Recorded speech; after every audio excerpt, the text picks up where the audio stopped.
Yeah. The ghost knocking on 3 about.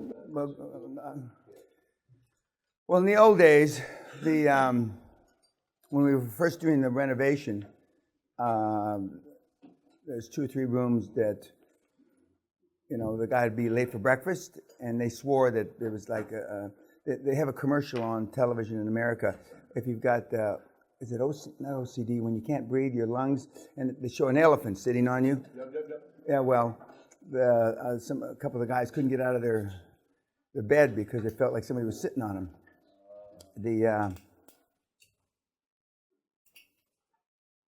We had a couple of incidences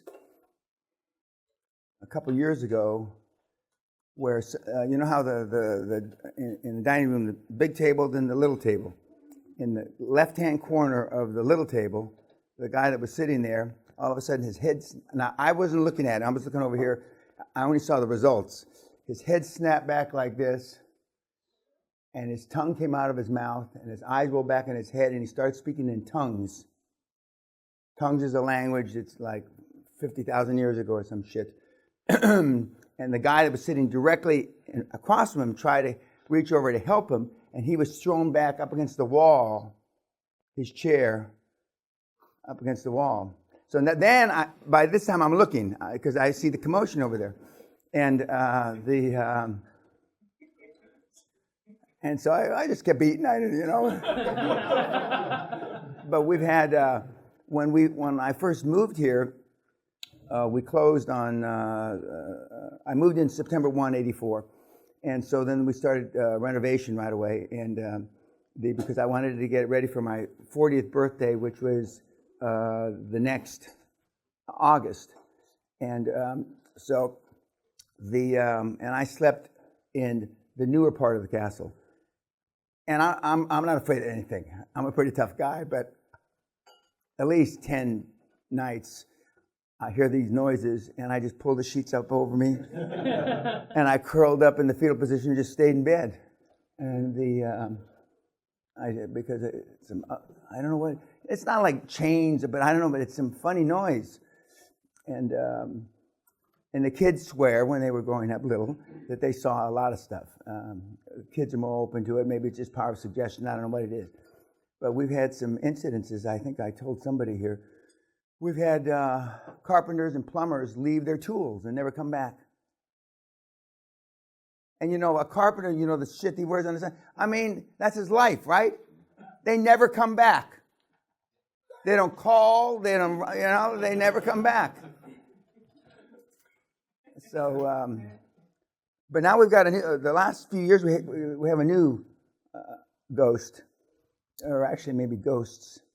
And I might have told some of you that in conjunction with spreading my mother's ashes around the world in places that I believe that she would want it to be spread, and including here, I had the local vicar, the local guy from Guthrie come and bless the place. And he said, well, since I'm blessing the place, maybe you know about this, and this. And I said, no, I don't know about those stories. And he said that between right about where the fork of the road is, right here outside, right here, and about 100 meters, 120 meters that way, there's a family trapped. And they've been there for a few hundred years. And he says, way before I moved here, he says there were stories of them seeing, normally the kids in the family walking back and forth. So I said, well, let's bless them too. What the fuck, let's bless everybody. Now, whether any of that, I don't know. I've only had one experience though, with the black nanny in right outside my office. She wears a red habit, like a nun, but it's red.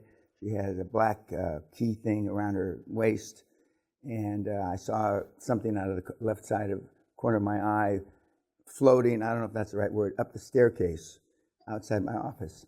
And that's the only experience I've ever had, other than noises that I just pulled the sheets up over me.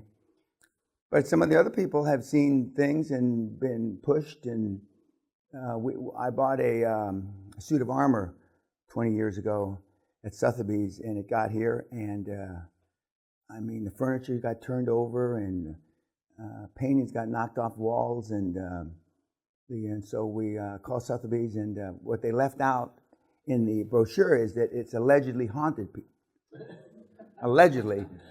And so I said, well, take it back, because whether it is or not, my resident ghost must not like something. So they came about a week later, and they came and took it back, and everything went back to normal. But this was a guy from he was a conquistador, and he was not a nice person. Rose wouldn't have liked him because he wasn't a do-gooder, and he was chopping people's heads off and doing all drawing, quartering people, and but they left that out of the brochure. They left it, and as far as I know, it's still at Sotheby's. Nobody's bought it since then, because now they have full disclosure. Full disclosure. Okay. No death threats last night. They're somehow silent when I told them that the high performers, the gold medal guys in the Olympics, et cetera, were ruthless, and everybody's silent. I don't know why. Normally I'd get some comment out of that. But as I said yesterday morning, the difference between the guys that were here 2 years ago and they're now just doing deals is because they're not at this end of the continuum. It's that simple. And the guys and gals that have done the deals aren't at this end, but they're closer to this end.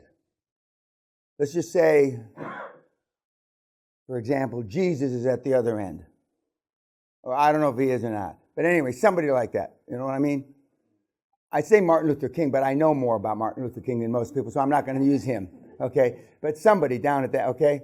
And then, assuming that Darth is bad. I don't even think he's bad, but anyway, let's assume he's bad. Okay? The closer you are to this end, the faster you're going to get the shit done. It's that simple. I can't make it any fucking clearer.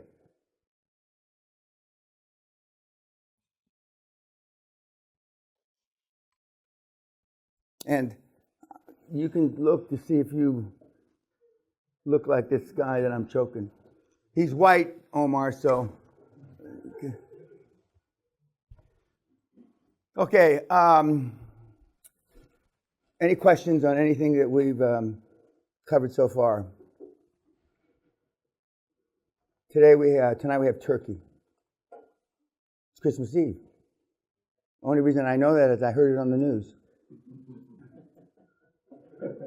And I got apparently an email yesterday if I had time to talk to my children and my granddaughter on Christmas Day. They make an appointment to talk to me, not just because it's Christmas.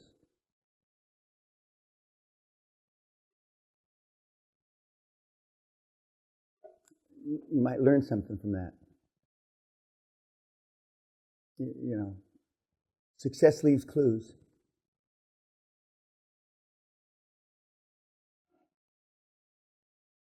Any questions? When you approach the big four firms, Right? No. When I approach the big four firms, not right. Okay, you mean when I approach the big four firms, yeah? What about it? What is the deal you could present with I'll pay you 20 No. You don't approach them with anything. All the accounting firms, and you don't start with the big four firms, you start with the 300th biggest firm. Because none of you have any fucking sales skills. You're all not worth a shit. And you work your fucking way up. Then when you get, but you're talking to them about delayed fees. You don't offer them fuck all, nothing. And they either and there's every single firm in the top 25 accounting firms on the planet are doing delayed fees with one of my guys.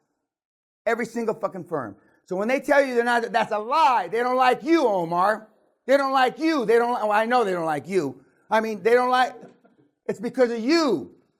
You fucked it up. You stuck your cock in a custard, as they say here. Now just think about that a minute. Cock and I think we're having custard tonight, but anyway. Okay, I promise you, I had my weenie was nowhere near the custard that we're having tonight. Okay, but it's because they don't like you and or your deal, or they might have just gotten ripped on a deal. And remember, I told you they have a risk portfolio. All the firms, the offices have a risk portfolio. How much are they going to take in this? How much are they going to take in that? And if they got killed in a deal or deals, that's why I tell you, when you look at the tombstones in the Wall Street Journal and the Financial Times, and it lists a $3 billion pharmaceutical deal, and it lists all the lawyers and all the accountants, they're happy with pharmaceuticals. They just did a $3 billion or £3 billion deal. They're much more likely to do your deal, especially if it's pharmaceutical. I tell you all the systems, or as you would say, the tips, but you don't listen. Okay, you're not offering them 20% off, 40% off. If you get down to the short strokes and they're wavering, then you say, I'll pay 120% of billable hours at the end when it's financed. I've seen people pay 300%, 3 times the fees to get the deal done. But I mean, you guys, oh fuck, because you know you're so close to your pennies. I mean, you can't do that. You're constipated. I mean, internally your DNA won't let you pay $3 for one. For all the reasons that I talked about. I told you years ago, I paid, it used to be Lehman Brothers, not around, but Lehman, Goldman Sachs, Citibank. I paid $500,000 just to look at the deal before year end. Look at it, not do it. Look at the motherfucking deal. $500,000. Because I knew in my heart, if they looked at the deal, they'd do the fucking deal. But there was no guarantees. Paid $1 million and $500,000. And I didn't have the $2 million. Now, Bill would, how can I do that in good conscience? Can't. How am I going to pay him the $2 million? Then you figure it out. And all 3 of them wanted to do the deal.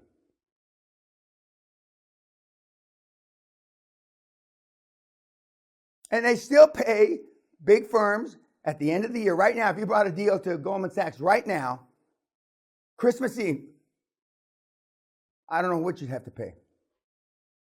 I know Goldman Sachs minimum is $10 million. They will not do a deal unless they're going to get at least $10 million in fees. Minimum. So you may have to pay $2 million. I don't know. I don't know what to get their attention fee is now. That's what they used to call it, get their attention fee. No risk, no glory. That's a lot of money to pay if they don't do the fucking deal. Especially when you don't have any money. Especially when it was going to be on delayed fees.